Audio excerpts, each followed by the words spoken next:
Thank you. Kavita Patidar ji. Kavita Patidar. धन्यवाद माननीय उपसभापति महोदय। चर्चा में भाग लेने का ये मेरा पहला अवसर है, तो शायद ये मेरी मैडन स्पीच होगी।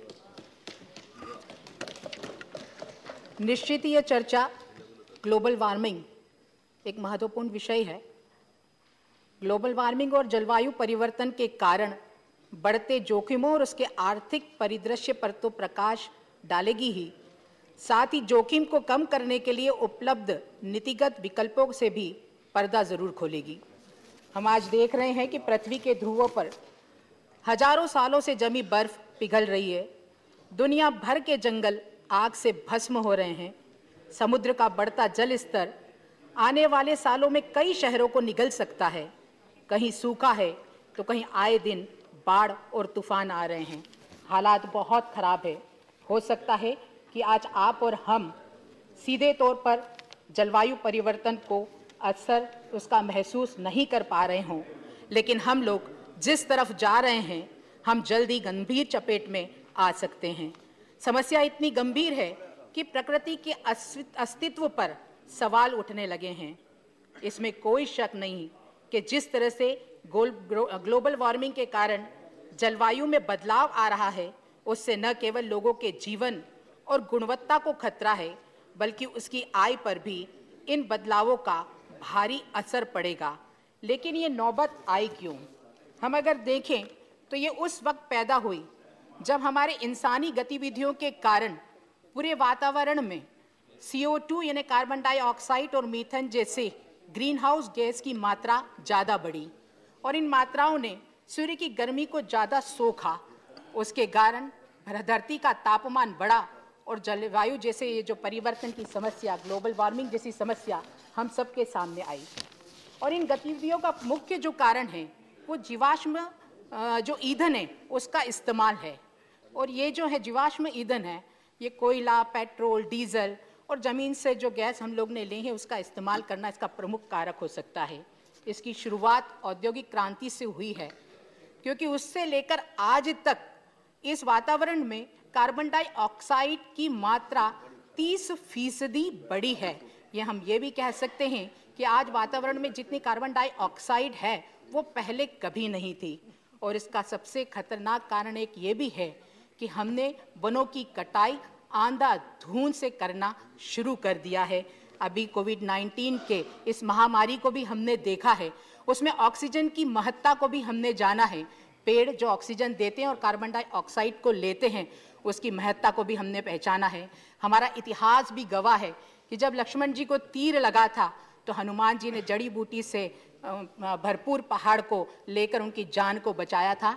ये जड़ी बूटी, ये वनस्पति, इसकी महत्ता को जब हम स्वीकार करेंगे तो ये समाधान के रूप में भी होंगे, और इस महत्ता को अगर हम नकारेंगे तो ऐसी समस्या हमारे सामने ज़रूर आएगी। कई रिसर्च बताते हैं कि आज धरती का जो तापमान है वो 1.2 डिग्री सेल्सियस है और आगामी आने वाले दिनों में ये 1.5 डिग्री सेल्सियस तक भी जा सकता है। और अगर हालात ऐसे ही रहे और ये बदलाव 2 डिग्री सेल्सियस तक पहुंच गए तो हम महामारी के कगार पर, हम बर्बादी के कगार पर खड़े होंगे। कारण तो बहुत से हैं, मगर इसके समाधानों पर जाना होगा। प्रकृति का सम्मान और नेचुरल रिसोर्स का संरक्षण ये हमारी परंपरा और वर्तमान प्रयासों का हिस्सा रहा है। धरती इंसान की ज़रूरतों की भरपाई तो आसानी से कर सकती है, मगर उसके लालच का नहीं। ये धरती कहती हम सब से, तू लालच से अधिकार न कर, तू दोहन कर पर शोषण नहीं, तू प्रकृति का प्रतिकार न कर। हमें इसकी महत्ता को समझना होगा। हम सदियों से नेचर के साथ समन्वय में जीते चले आए हैं, लेकिन पिछले कई दशकों से हुए स्वार्थपूर्ण व्यवहार की वजह से प्रकृति का जो अस्वाभाविक रूप से स्वरूप सामने आया है वह चिंता का विषय है।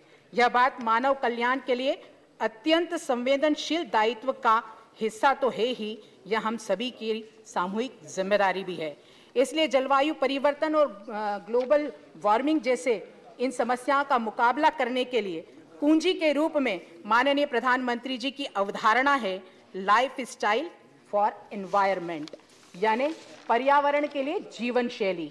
लाइफ का दृष्टिकोण एक ऐसी जीवन शैली अपनाना है जो हमारे धरती के अनुरूप हो, इसे नुकसान न पहुंचाए। जीवन पद्धति का बदलाव करना ही होगा। अब हमें ऊंची उष्णता को शीतलता से भरना ही होगा और इसीलिए माननीय प्रधानमंत्री जी ने ग्लासगो में आयोजित संयुक्त राष्ट्र जलवायु परिवर्तन फ्रेमवर्क सम्मेलन में पंचामृत का मंत्र दिया। इस पंचामृत के मंत्र के अनुसार पहले जो बात कही, भारत अपनी गैर जीवाश्म ऊर्जा क्षमता को 2030 तक 500 मेगावाट तक लाएगा।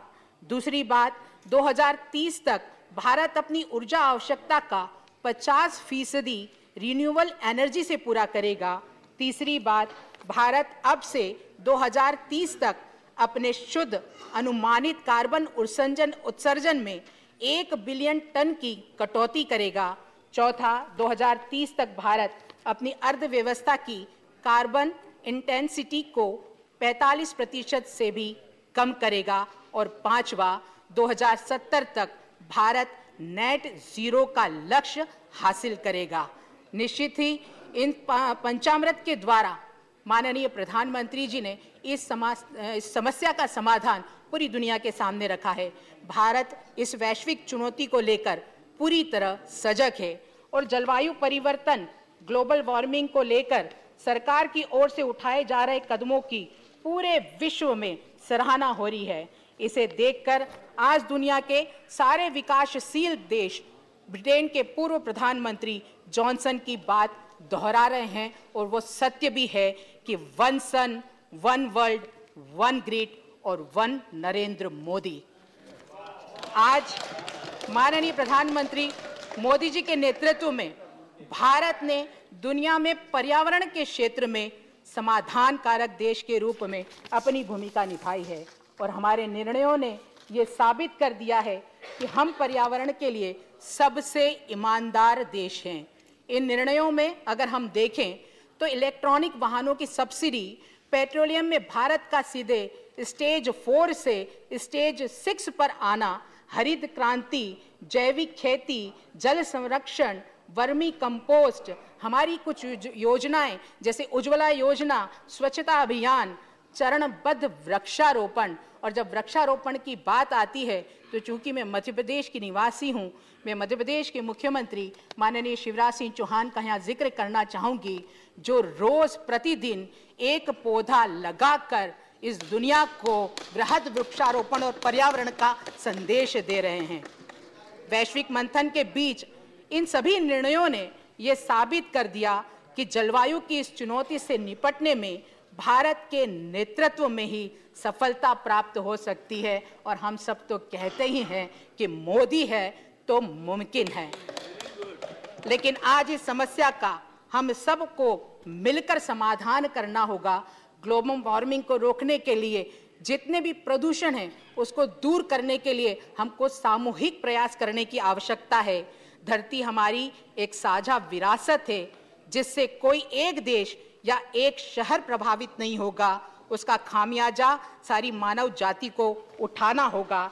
ऐसे में हमें तय करना होगा कि हम अपने लिए कैसा भविष्य चुनते हैं। वक्त आ गया है कि जब किसी को जलवायु परिवर्तन की चुनौतियों को से निपटने के लिए सामूहिक, व्यापक और समग्र रूप से लड़ने के लिए कहे तो हम सबको अपना कदम आगे बढ़ाकर इस जिम्मेदारी को उठाना होगा। इन सब पर महज बातें नहीं, इन सब पर अब काम करना होगा। हम सब मिलकर समाधान पर साझेदारी से काम करेंगे। इसी आशा के साथ मैं अपनी बात को विराम करती हूँ। बहुत धन्यवाद। धन्यवाद, धन्यवाद कविता जी। डॉक्टर अम्मी याग्निक जी।